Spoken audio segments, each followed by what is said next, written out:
Olá pessoas, aqui é a Mari, lerei para vocês mais um verbete daquele livro, Feminismos em Movimento. Hoje lerei para vocês o Feminismo Transnacional? É uma pergunta.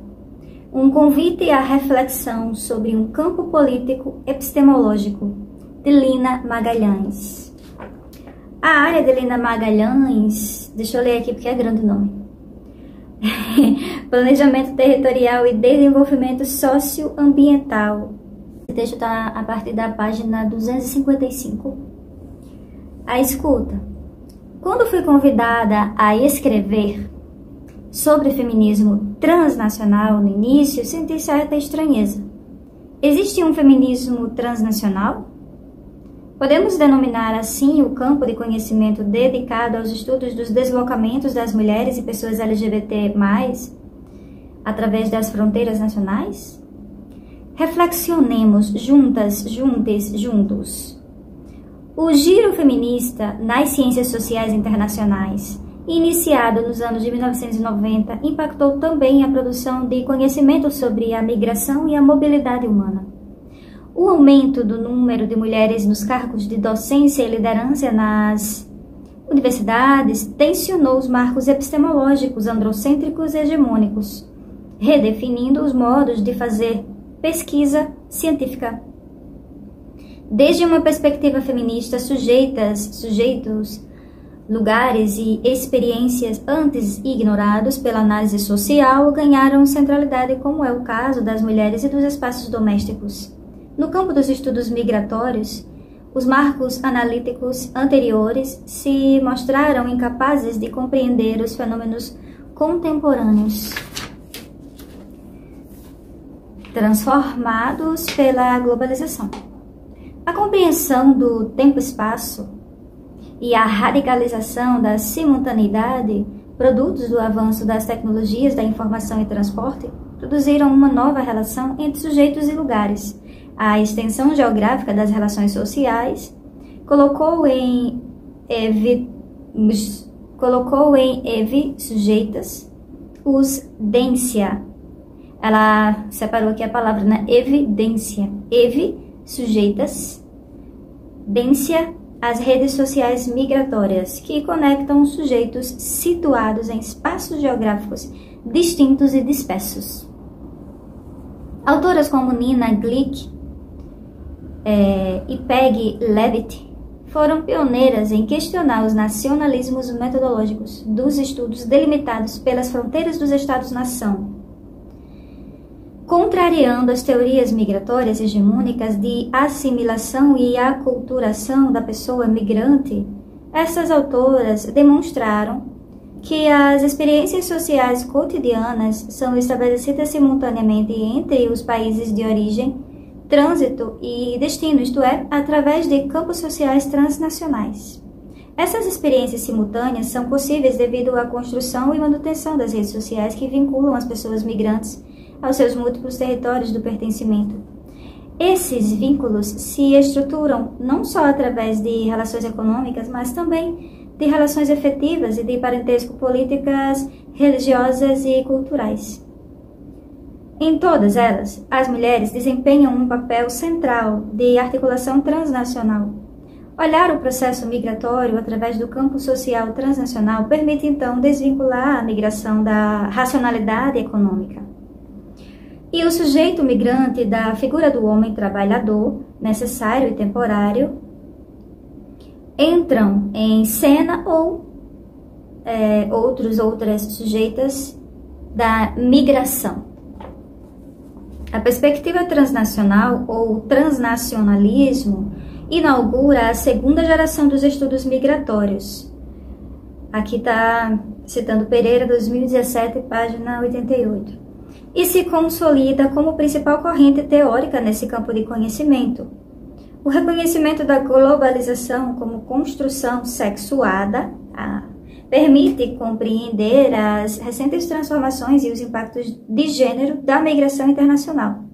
Aqui ela está citando Herrera, 2012, e Vertovec, 2001. A globalização transformou as experiências migratórias das mulheres, expandindo-as à escala transcontinental. Nos anos de 1990, se consolidou uma massiva migração feminina internacional que, até inícios do século XIX, superou o tradicional fluxo masculino. O fenômeno que, academicamente, se popularizou como feminização da migração possui também uma dimensão qualitativa, destaca os diversos papéis que as mulheres assumem nos projetos migratórios. Aqui está citando Camacho, 2010. E as experiências assimétricas entre homens e mulheres. A citação é Pizarro, 2003. Tanto no norte como no sul global, o aumento da migração feminina internacional é resultado das políticas neoliberais, que precarizaram as relações sociais e de trabalho, empurrando as mulheres para o mercado laboral em condições de desigualdade. O ingresso feminino no mercado de trabalho produziu uma crise dos cuidados nos países centrais do capitalismo, que por sua vez adotaram como principal solução a exteriorização e importação do cuidado remunerado desde os países do sul. Produz-se assim um intercâmbio desigual, no qual as mulheres imigrantes racializadas e empobrecidas substituem de forma remunerada e precária o trabalho doméstico antes realizado gratuitamente pelas mulheres dos países desenvolvidos. O trabalho doméstico e de cuidado se transforma, portanto, no principal setor laboral para as mulheres imigrantes, entre elas as latino-americanas. Nota-se que a crise dos cuidados não questiona os mandatos de gênero e tampouco reivindica a corresponsabilidade masculina nessas tarefas. Ao contrário, reproduz e atualiza as desigualdades de gênero, incorporando também as discriminações raciais, étnicas e de origem nacional. A lente transnacional, desse modo, se transforma em solo fértil para debates feministas e de gênero no contexto da mobilidade humana. Traz à tona o cuidado, o foco principal dos debates feministas atuais, como marcador fundamental das experiências migratórias, desigualdades entre homens e mulheres, e articulador das relações sociais transnacionais. Considerado o conjunto de atividades físicas e emocionais necessárias para a reprodução e o sustento da vida social e coletiva, o cuidado é considerado uma responsabilidade exclusivamente feminina. Rothschild, 2000, através do conceito de cadeias globais do cuidado, estabelece uma analogia com os fluxos econômicos globais, visibilizando a sobrecarga feminina do cuidado e desigualdades de gênero compartilhadas pelas mulheres no campo social transnacional.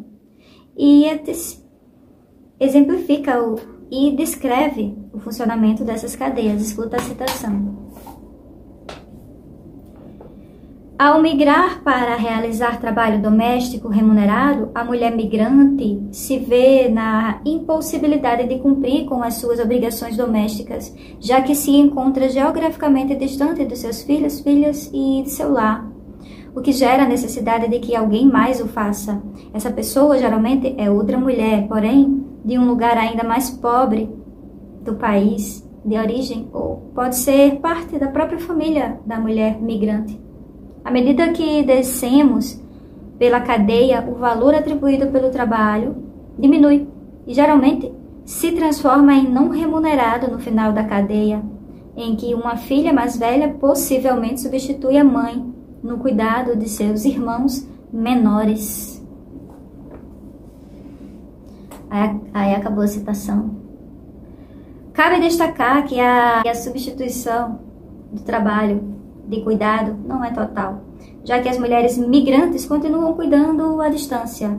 Ademais, a conciliação do cuidado entre os países de origem e destino provoca uma elevada sobrecarga laboral para essas mulheres. O conceito da cadeia global de cuidado não foi isento de críticas e reformulações, principalmente direcionadas ao seu enfoque economicista. Posteriormente, propôs-se circularidade dos cuidados, como conceito mais dinâmico, atento à dimensão emocional e à escala microsocial das relações familiares transnacionais e logo com mais capacidade de abarcar a totalidade de rede transnacional e cuidados.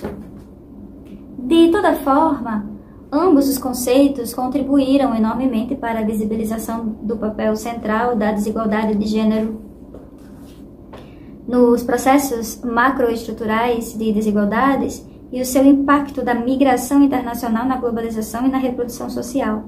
Segundo Gioconda Herrera, 2012, página 41, se o capitalismo sempre descansou em uma divisão sexual na qual as mulheres subsidiam a economia com o seu trabalho reprodutivo, as cadeias globais do cuidado estariam expressando esse processo à escala transnacional.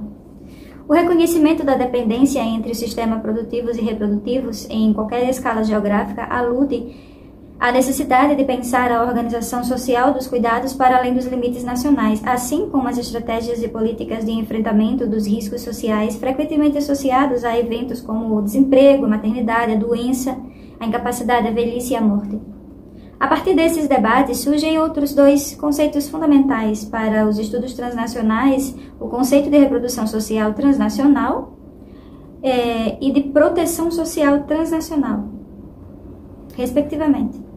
Como vimos, o transnacionalismo cria novos conceitos ao mesmo tempo que recupera conceitos clássicos das ciências sociais e os transforma a partir do adjetivo transnacional. Tanto os conceitos novos como os velhos conceitos adjetivados rompem com a dicotomia público-privado, articulam as escalas macro e micro sociais e denunciam a persistência das relações de gênero desiguais, potencializadas pelas distâncias geográficas e pela imbricação de outros marcadores da desigualdade como raça, etnia e origem nacional. Ao incluir essas linhas, me considero convencida de que o termo feminismo transnacional é adequado para referir-se à perspectiva transnacional e feminista de estudos migratórios. Isso porque se constitui como ferramenta epistemológica e política para a transformação dos mandatos de gênero dentro e fora do espaço acadêmico, em convergência com as militâncias feministas fora dos muros da universidade, colabora com a ruptura da hegemonia das epistemologias androcêntricas, centradas no sujeito masculino como autoridade científica e objeto de estudo, assim como na centralidade analítica da escala macrosocial e do espaço público. O feminismo transnacional transforma, assim, a própria pesquisa, suas lentes, espaços, sujeitos e resultados. Transforma também o seu propósito e seus pressupostos étnico-morais. Aposta por visibilizar as violências e desigualdades históricas às quais estão expostas as mulheres e as dissidências sexuais, a partir de uma prática acadêmica militante, mais horizontal, dialógica e ativa na construção conjunta de justiça social e de gênero nos processos de mobilidade humana. Está claro que esse é um debate muito mais amplo e complexo do que o exposto brevemente nessas páginas, mas fica aqui o convite para continuarmos refletindo coletivamente. E aí ela deixa várias referências aqui para a gente aprofundar, que é um tema bem interessante, né? E que não é tão abordado. É abordado de maneira mais abrangente no sentido da questão econômica, né? Da desigualdade social a partir da questão econômica. Mas essa questão da migração também realmente interfere muito, né, na relação, nos relacionamentos entre as próprias mulheres, né? Entre a sociedade inteira, mas também entre as próprias mulheres. Quanto mais miserável, mais mal paga vai ser por esses tipos de trabalho, né? Esses tipos de trabalho que é considerado o trabalho do cuidado, né? Que também já não é bem remunerado. E quando a mulher é pobre, aí é que ela não recebe o que deveria mesmo. Então, enfim, é interessantíssimo, né, aprofundar esse assunto, sim, mas por aqui, por esse texto, já dá pra gente ter uma ideia de como esse assunto feminismo, ele é amplo, né, é muito amplo, né, por isso que é muito bom o nome desse livro, Feminismos em Movimento. E aí vocês vão ter uma ideia de como esse assunto é amplo e não se esgota nunca. Então fico por aqui, um cheiro, até o próximo vídeo, tá pertinho de acabar o livro, viu? Tchau!